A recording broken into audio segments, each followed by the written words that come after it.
Hi friends, मी सुषमा सगण्यानी माझ्या चॅनलवरती तुमच्या सगळ्यांचं स्वागत आहे। हा व्हिडिओ बुधवारचा आहे आणि बुधवारी होती गणेश चतुर्थी म्हणजे गणपती बाप्पाचं आगमन होणार होतं। त्या दिवशीचा हा व्लॉग आहे आणि या व्लॉगमध्ये तुम्हाला गणपती बाप्पांच्या आगमनाचा व्हिडिओ तुम्हाला बघायला मिळणार आहे। तर ते कसं ते सगळं तुम्हाला या व्हिडिओमध्ये बघायला मिळेल। तर व्हिडिओमध्ये बनले राहा, स्किप नका करू। चॅनलवरती जे कोणी नवीन असतील त्यांना विनंती आहे की चॅनलला सबस्क्राइब करा, व्हिडिओ आवडला तर लाईक करा आणि शेअर करा। चला असो, सकाळची नाही तरी 11-11:30च्या दरम्यान मी हा व्हिडिओ शूट करायला घेतला होता आणि तेव्हा मी वॉशिंग मशीनला कपडे लावून दिले होते आणि गहू निवडायला घेतले होते कारण तर गव्हाचं पीठ माझ्या घरातलं संपलेलं होतं। तर मग आता मला उद्या सकाळच्यासाठी पाहिजे होतं, संध्याकाळचं तेवढं झालं असतं पण उद्या सकाळी मग गडबडीमध्ये कुठून आणायचं म्हणून मग आताच मी गहू जे ते निवडायला घेतले होते आणि हे गहू डीमार्टमधून आणले होते। त्याच्यामुळे सगळे चांगलेच होते पण आपली एक सवय आहे की ती जात नाही। कितीही चांगलं नीटनेटकं जरी आपल्याला समोर असलेलं दिसलं ना तरी पण ते एकदा डोळ्याखालून म्हणजे चेक करून घ्यावं बाबा, गहू असू दे, तांदूळ असू दे, नाही तर मग डाळ वगैरे असू दे, ह्या सगळ्या गोष्टी आपण ज्या त्या कितीही चांगल्या दिसत असल्या तरी एकदा आपण परत बघतो त्याच्यामध्ये। तर गहू वगैरे खूप छान होते, काही जास्त निवडण्याची गरज नाही। एवढे गहू निवडले तर मला त्याच्यात काहीच सापडलेलं नाही। तसेच जरी कधी नेले असते न दळायला तरी ते चालले असते पण ती आपली सवय जात नाही, त्याच्यामुळे मग निवडायला घेतले। ते गहू निवडत होते, अद्विकनं झोपेतून उठला होता तर मग तो पण माझ्या शेजारी होता। आज अद्विकला बरीच सर्दी झाली होती, तर त्याला सर्दी झाली की त्याचा कान फुटतो, तर एक कान त्याचा फुटलेला होता तर तेच तो दाखवत होता। त्याला म्हटलं बाळा थांब, माझे गहू निवडून झाले की तुझा कान साफ करते। तर मग गहू वगैरे निवडून झाले आणि त्याच्यानंतर मग त्याचा कान साफ करून दिला आणि वॉशिंग मशीनला कपडे मी गहू निवडायला बसायच्या आधीच लावून दिले होते। म्हटलं इकडे कपडे पण धुवून होऊन जातात आणि माझे गहू पण निवडणं होतात, म्हणून मग कपडे धुवायला टाकले तेव्हाच मग मी गहू निवडायला घेतले होते।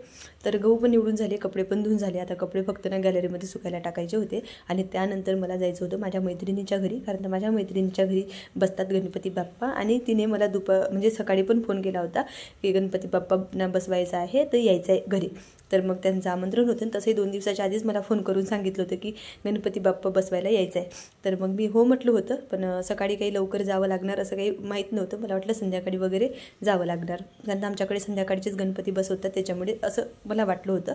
तर मग इथे कपडे वगैरे सुकायला आणले गॅलरीमध्ये आणि अद्विकची मस्त लुडबुड चालू होती। हा कधी मला सोडून तर राहतच नाही, तो जिथे मी काम करणार, जिथे मी असणार तिथे तो असणार, असं आहेच त्याचं। आणि त्याला बघत मग बाकीचे कामं वगैरे करावे लागतात। तर सगळे कपडे जे ते गॅलरीमध्ये सुकायला टाकले।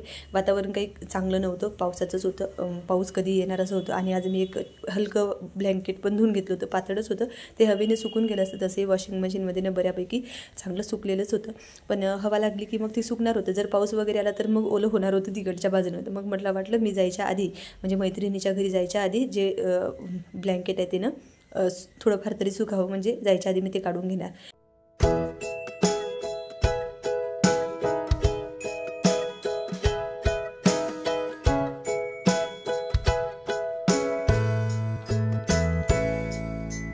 कपडे वगैरे गॅलरीमध्ये सुकायला टाकून दिले आणि त्यानंतर परत दुपारी ताईचा फोन आला की थोड्या वेळामध्ये ये, कारण तर आता गणपती बाप्पांना आणायला जायचं आहे। तर मग पटकन त्यांचा फोन आल्यानंतर लगेच तयारी करायला सुरुवात केली आणि इकडे शिवांशला पण तयार करून दिलं, सोबत मी पण तयार झाले आणि अद्विक खेळत होतं त्याचा, तर त्यालासुद्धा तयार करून घेतलं आणि त्याच्यानंतर मग आम्ही आलो ताईच्या घरी। तर शिवांश तर खूप खुश होता, इतक्या उड्या मारत तो गेला ना की काही विचारू नका। म्हणजे इतका आनंद झाला त्याला की आपण गणपती बाप्पांना बसवायला चाललो आणि तसा त्याचा आग्रह होता, मम्मी आपण नाही बसवू शकत का आपल्या घरी गणपती बाप्पा, असं त्याचं म्हणणं होतं। पण बघू म्हटलं पुढे काय होऊ शकते, पुढच्या वर्षांमध्ये काय बसवू शकतो की नाही बसवू शकत ते आता पुढे तर माहीत पडेलच। पण असो, सध्या तरी आम्ही ताईच्याच घरी गणपती बाप्पांना बसवायला आलो होतो। तर इथे ताईनं कामामध्ये इतक्या व्यस्त होत्या की आम्ही आलो ते कळलं नाही। तर शिवांश चालू होतं चुप राहा मम्मी, काकूला आपण सरप्राईज देऊ, असं त्याचं चाललेलं होतं। तर त्याला खूप आनंद होतो इथे यायचं म्हटलं की, आणि मी जर एकटी कधी आली आणि त्याला माहीत झालं तर तो रुसून बसतो, कारण तर ज्या ताई आहे ना त्या खूप खूप खूप लाड करतात शिवांशचा आणि अद्विकचा, दोघांचाही खूप जीव लावतात, खाण्यापिण्यासाठी काहीच कमी करत नाही, इतका जीव लावतात नाही काही विचारू नका। पण खूप छान आहेत त्या स्वभावाने वगैरे, घरातले सगळेच स्वभावाने खूप छान आहे आणि छोट्या मोठ्या कार्यक्रमाला मला बोलवतात, त्याच्यामुळे मला तर खूप आवडतात त्या खूप आवडतात मला, मोठ्या ताईसारख्या वाटतात माझ्या। तर मला खूप छान वाटते आणि आम्ही दोघे मैत्रिणी असं आहो की त्या माझ्यापेक्षा वयाने बऱ्याच मोठ्या आहे, मी त्यांच्यापेक्षा बरेच लहान आहे, पण तरी आम्ही आमच्या दोघीच्या म्हणजे ज्या काही गोष्टी आहेत ते एकमेकींना शेअर करतो, खूप चांगल्या पद्धतीने शेअर करतो। असो, थोडीफार कामामध्ये मदत केली तयारीमध्ये मदत केली आहे. त्याच्यानंतर सोहम जो आहे तो गणपती बाप्पांना घेऊन आला होता आणि दादा पण आले होते. हे ताईचे मिस्टर आहेत आणि सोहम जो आहे तो ताईचा मुलगा आहे जो गणपती बाप्पांना घेऊन आहे. तर ताईंनी मला गणपती बाप्पांची पूजा करायसाठी सांगितली. तर मी ते गणपती बाप्पांची पूजा करत आहे घरामध्ये घ्यायच्या आधी. आणि मला इतकं भारी वाटत होतं ना, काही विचारू नका, कारण तर पहिलाच अनुभव होता माझा हा. आणि गणपती बाप्पांची अशी पूजा करून मी त्यांना आतमध्ये घेणार होते. हे सुद्धा माझ्यासाठी म्हणजे बघताना आणि हे सगळं करताना मला खूप चांगलं वाटत होतं. माझा पहिलाच अनुभव होता, खूप भारी वाटलं. असं इथे गणपती बाप्पांची पूजा वगैरे केली आणि आम्ही सगळ्यांनी मस्त गणपती बाप्पांना घरात घेतलं.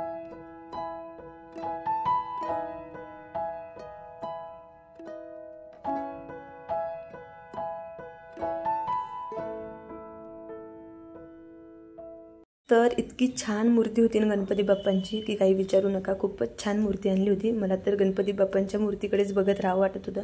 आणि जे डेकोरेशन केलं होतं ते सुद्धा खूप छान दिसत होतं गणपती बाप्पांना बसवल्यानंतर. आणि त्यात गणपती बाप्पासुद्धा खूप सुंदर दिसत होते. आणि जेव्हा मग आता गणपती बाप्पांना बसवलं तेव्हा आता बाकीच्या ज्या विधी असतात त्या करायच्या असतात. तर हे सगळं खूप खूप खूप छान वाटत होतं मला अनुभवायला. आणि असं काही मी लहानपणी अनुभवलं नाही.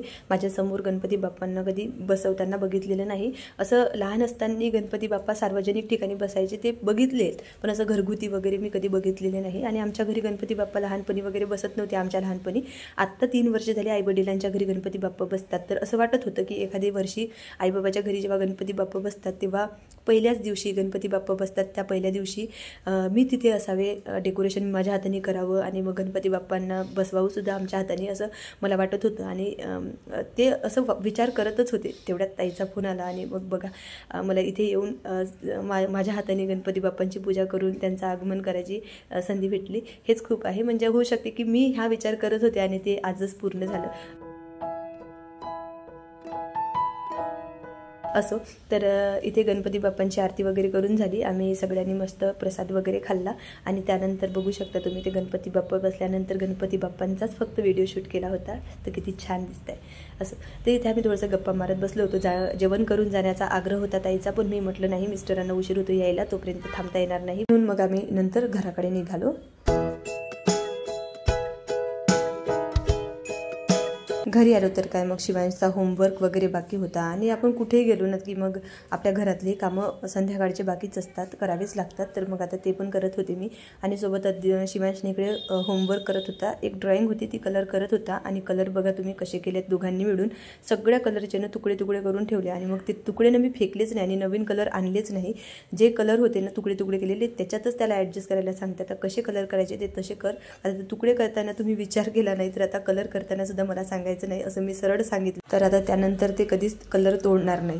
असो, तर संध्याकाळची दिवाबत्तीची पण वेळ झाली होती. ते दिवा वगैरे देवाजवळ लावून घेतला आणि त्यानंतर थोडेसे भांडे घासायचे होते. तर मग इथे मी भांडे पण घासून घेतले आणि आता संध्याकाळच्या स्वयंपाकाला सुरुवात करायची होती. कारण तर ताईने आम्हाला जेवण करून जायला सांगितलं होतं, पण कसं मिस्टरांचं तिकडे येणं झालं नसतं.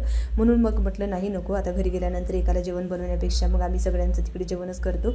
म्हणून मग मी काही जेवण वगैरे करायला थांबले नाही आणि लगेच घराकडे आले. तर आता संध्याकाळच्या जेवणामध्ये मस्त इथे साधी खिचडी बनवणार होती. याच्यामध्ये फक्त डाळ तांदूळ चांगले स्वच्छ धुवून घेतले 2 पाण्याने आणि त्यानंतर त्यात पाणी टाकून द्यायचं आणि मग त्याच्यात थोडीशी हळद, थोडं तेल आणि मीठ असं टाकून शिजायला ठेवून द्यायचं. ते हे कुकरने एवढं जड आहे की एका हातात ते उचलतच नाही, 2 हातांनीच त्याला उचलावं लागतं, एक हाताने ते उचलत नाही.